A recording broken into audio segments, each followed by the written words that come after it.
안녕하세요. 반갑습니다. 어저께 제가 자기 전에 네이버를 검색하다가 갑자기 속보라고 이렇게 뜬 게 있더라고요. 그래서 내년도 최저임금 9,160원 확정이 된 것으로 봤고요. 에이 하고 이제 그냥 잤는데, 와, 오늘 제가 또 검색을 해봤어요. 기사를. 내 기사 타이틀을 그렇게 뽑았더라고요. 끝내는 좌절된 최저임금 10,000원. 와, 진짜 우리 같은 자영업 입장에서는 열불날이죠, 이런 얘기를 들으면. 자, 오늘은 그래서 어떤 얘기를 하고 싶냐 하면, 이게 뭐 음질 상태나 이런 거 많이 안 좋을 거예요. 요거 양해 좀 부탁드릴게요. 제가 가게를 2개를 운영하다 보니 출퇴근할 때 차에서 잠깐 요거를 찍는 그런 수준이라서 편집은 생각도 못하고, 그래서 보시는 분들이 많이 불편하실 거예요. 이런 거 요즘은 많이 좀 죄송하게 생각을 합니다. 그래도 그 내용에 조금 도움이 될 만한 것들이 좀 있을 수 있으니까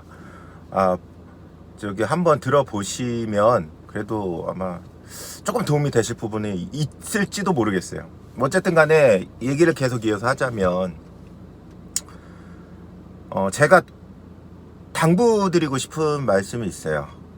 자, 내년에 9,160원, 자, 5% 상승했습니다. 그리고 내후년에도 또 오르겠죠. 계속 오를 거야 아마. 근데 제 예상은 민주당 현재 여당이 계속 집권을 하든, 야당이 정권을 바꿔서 집권을 하든, 최저임금은 오른다는 데는 이견이 없을 거예요. 상승폭도 어떻게 될지 몰라요. 지금 이 시점에서 작년에 코로나 위기 있었고, 아직도 코로나 위기가 지속되고 있고, 이런 상태에서도 꾸준하게 최저임금은 오르고 있어요. 자, 그러면 코로나 사태가 진정이 되면 어떻게 될까요? 노동계에서는 코로나 때문에 경제를 걱정하느냐, 자기네들이 많이 참아왔다. 그러면 이제는 더 올려줘야 되지 않냐, 그동안 못 올려줬던 것들, 이렇게 아마 나올 거예요. 그러면 제 생각에는 인상률이 더 클 수도 있어요. 그거는 여당 야당 누가 집권을 하더라도 그렇게 될 것 같아요. 생각해 보시면 아마 제 말이 일리가 있다고 생각하실 거예요. 지금 자영업 생각하시는 분들 있잖아요. 그리고 편의점 같은 경우를 예를 들겠어요. 제가 편의점을 하니까 지금 창업을, 그러니까 새로 점포를 하시려고 하는 분이 있고, 이제 조만간 이제 재계약이 남으신 분들이 있을 거예요. 그거 나눠서 잠깐 좀 참고될 만한 그런 포인트를 좀 말씀을 드릴게요. 일단 새로 창업하시려고 하는 분들은 지금 바로 도장을 찍지 마세요. 도장 찍지 마시고 차분하게 내 손익계산서를 한번 뽑아 보셔야 됩니다. 근데 여기 함정이 있어요. 상담을 하게 되면 그 본사 개발 직원 있잖아요. 개발 직원이 요새는 그 예상 매출을 말을 못하게 주게 돼 있는데, 어쨌든 간에 어느 정도 예상 매출이 말씀은 해주긴 어려워도 정상금이 한 달에 요 정도는 될 겁니다라고 말을 하는 경우도 종종 있어요. 근데 나중에 문제 될까봐 요즘은 거의 얘기를 안 해요. 그럼 내가 수입을 가게를 오픈하면 얼마를 가져가느냐, 두 가지 타입이 있잖아요. 내가 가게를 임대차 계약을 해서 임대차 계약하고 본사랑 프랜차이즈 계약을, 가맹 계약을 해서 운영하는 방식이 있어요. 이거를 점주 임차 방식이라고 해요. 두 번째는 본사가 임차한 물건이 있어요. 가게를 물건이라고 그러죠.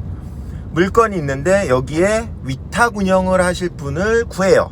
그래서 그거는 정상금을 뭐 예를 들어 650을 맞춰주겠다, 뭐 이런 식으로 해서 뭐 조건을 제시해서 구하는 방법이 있어요.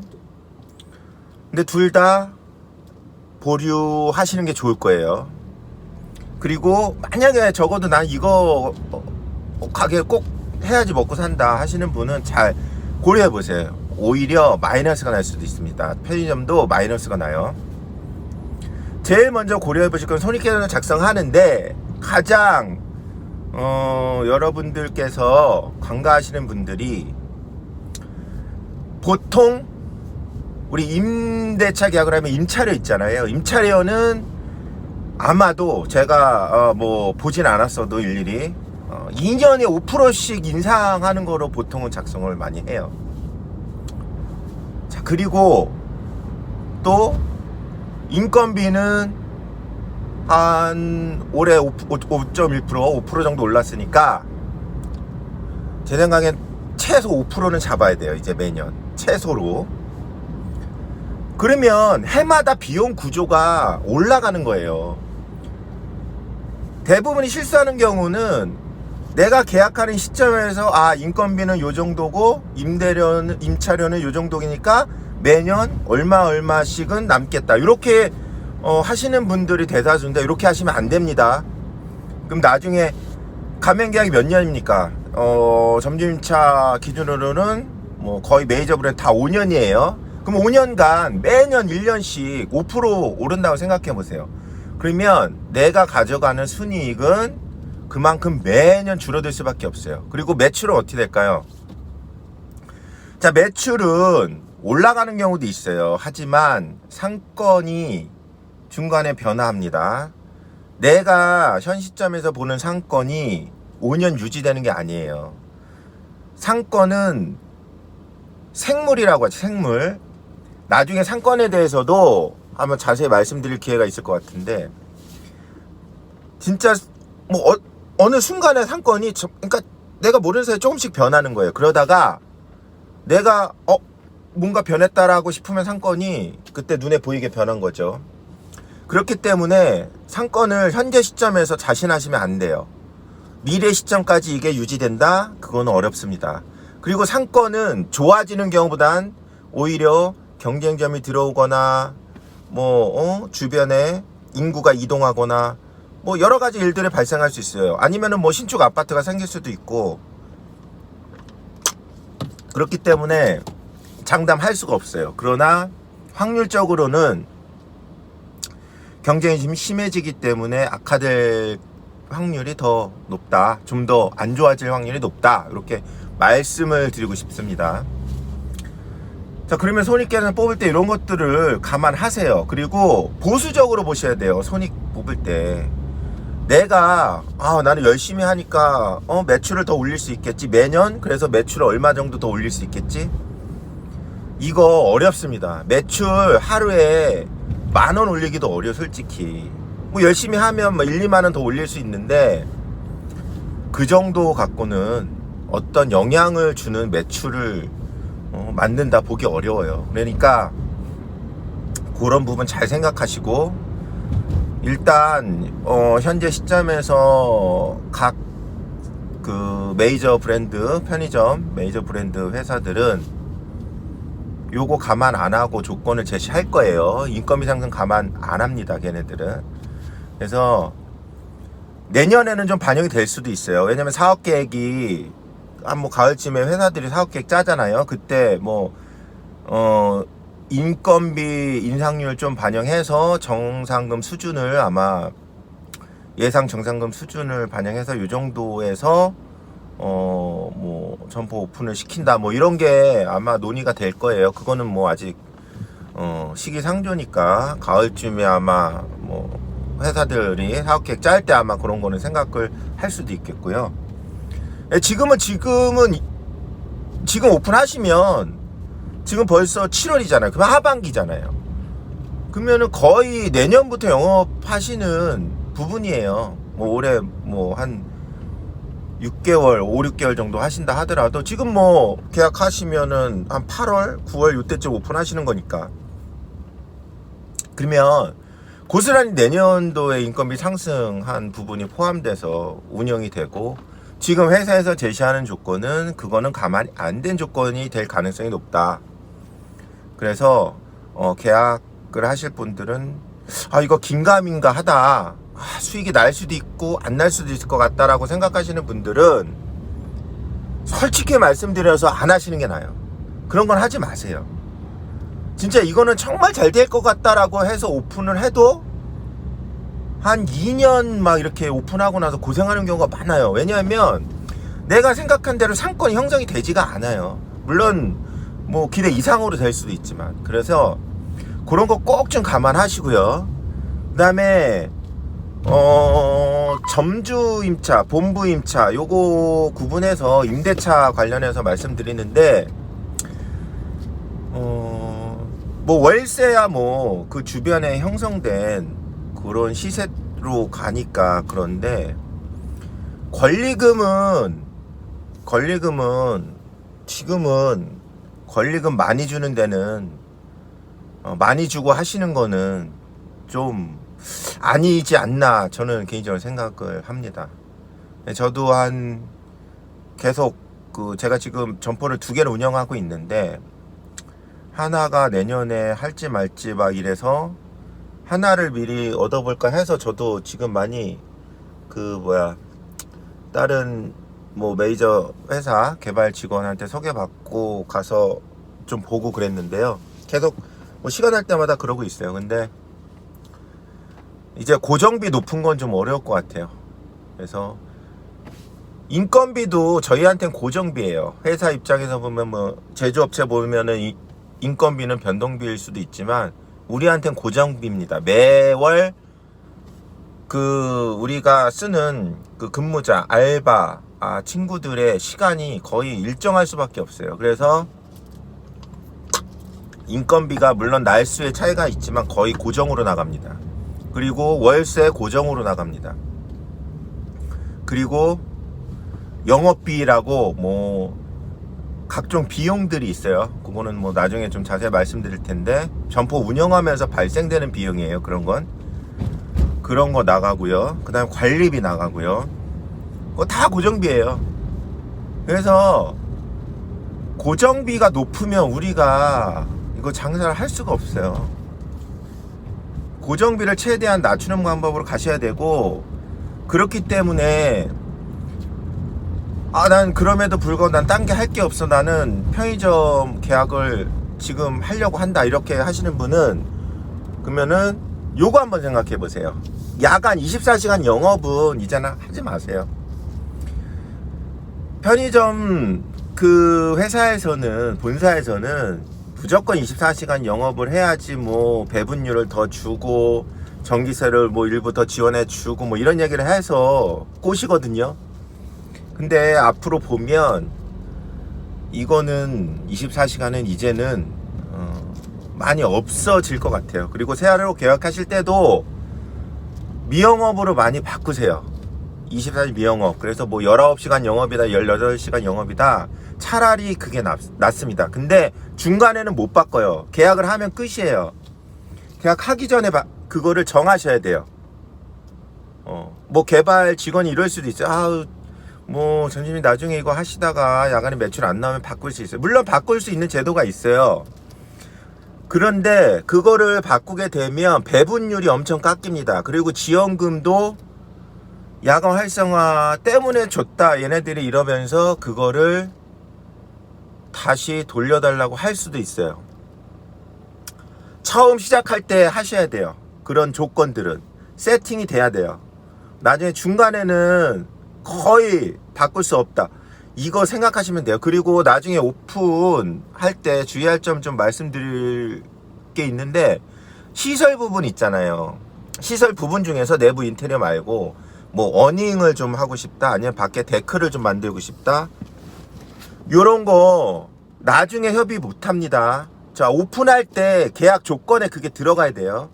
자, 지금은 무조건 계약 조건에 그걸 다 집어넣으셔야 돼요.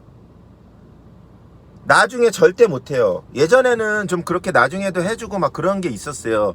특히 GS25 이런 데는 좀 해주고 그랬어요.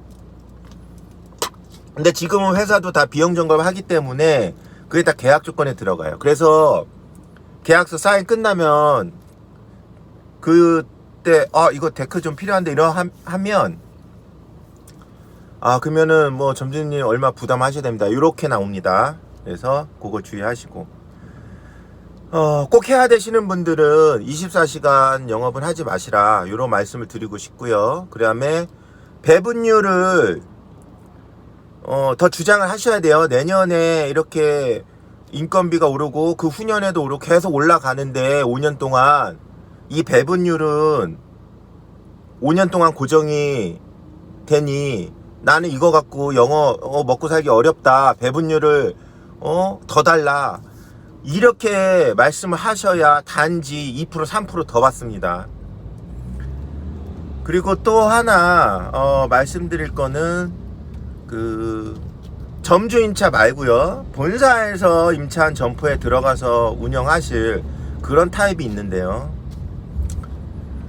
정상금 수준을 지금 대개 한 650 수준에서 정해서 아마 계약을 하는 것 같아요. 본사에서 650 수준은 하지 마세요.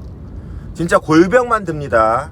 계약 기간 동안 정말 안타까워요. 정상금 650에서 내 인건비 빠져야 돼요. 내가 근무자 쓰는 인건비를 빼셔야 됩니다. 그러면은 최저임금 오르는데, 예를 들어 본부 임차 계약이 뭐 3년이다 4년이다 이거 뭐 브랜드마다 조금씩 다른 것 같은데 하시면 내 계약 기간 내내 정상금 650 받고 인건비는 매년 오르고 영업비용도 조금씩 오르고 이렇게 되면 봉사활동하는 거밖에 안 돼요. 제가 진짜 단언하건대 본부 임차하실 분들은 최소 정상금 700 이상 받으셔야 돼요. 700도 적어요. 솔직히 800 받으셔야 돼요. 그래서 좀 신중하게 하셨으면 좋겠어요. 이거 계약 덜컥 하시면 안 됩니다. 이제는 계약은 그 계약 기간 동안 내가 폐점을 할 수가 없어요. 이게 법적으로 얽혀 있어서 각종 비용이 엄청나게 나와요. 폐점을 하게 되면 이거 굉장히 신중하셔야 돼요. 오늘은 최저 임금이 5.1% 인상이 확정됐다고 제가 밤에 듣고서 자고 일어나서 아침에 출근 또 하면서 이런 그 상황에서 계약을 앞두고 계신 분이나 하려고 하는 계신 분들 있으실 것 같아서 한번 주저리 얘기를 해봤고요. 제 컨텐츠가 좀 미흡하더라도 제가 가게를 2개나 운영하다 보니 참 쉽지가 않습니다. 그래서 중간에 이제 출근하면서 퇴근하면서 이제 차 안에서 촬영하는 거니까 좀 이해해 주시고요. 어쨌든 간에 내용은 좀 도움이 될 수 있는 내용으로 좀 제가 고민하고 있으니까 조만간 제가 상권, 그러니까 가게 자리 보는 방법에 대해서 조금 제가 좀 몇 회에 걸쳐서 좀 말씀을 드리려고 해요. 그게 굉장히 중요하거든요. 이게 본사 직원이 좋다는 자리가 좋은 거냐? 그거는 아닐 수도 있어요. 그 사람이 빨리 점주를 붙여야 되는데 붙이기가 어려운 자리들이 있죠. 보통은 좀 자리 보는 사람들은 뭐 패스하는 자리들, 내가 못 보면 그런 자리를 받을 가능성이 커요. 그래서 아주 기본적인 거부터 제가 뭐를 봐야 되냐 도대체 가면, 그리고 자리만 보는 것도 아니에요. 상권이라는 거는 거기가 유동이 많은 뭐 이런 것도 볼 수 있죠. 그리고 배우가 있냐 이런 것도 봐야죠. 그러나 가장 중요한 거는 거기에 임차 조건이랑 권리금 조건을 같이 봐야 된다는 거예요. 그 자리는 그 임차 조건이랑 권리금 같이 형성된 거기 때문에 좋은 자리는 싸고 임차 조건이 싸고 장사가 잘 되는 자리가 제일 좋겠죠. 그럼 그 자리를 어떻게 하냐? 그러면 가격에 상대적으로, 임차 조건에 상대적으로 자리가 좋은 거냐? 아니면 안 좋은 거냐? 이걸 봐야 되는 겁니다. 단지 그냥 그 가게 자리만 보시면 나중에 좀 후회하실 수도 있어요. 그러니까 그런 것들, 상권을 가게를 처음 하시는 분들, 이런 분들이 편의점, 특히 편의점에 자리 보는 방법에 대해서 좀 알려드리겠습니다.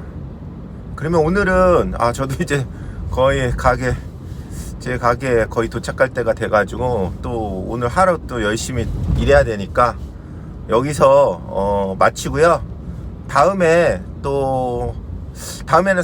상권은 뭔가에 대해서 이제 좀 시리즈로 한번 해보려고 하니까 그때 한번 다시 영상 좀 제작해가지고 촬영해서 다시 올려드리도록 하겠습니다. 감사합니다. 오늘도 좋은 하루 되세요.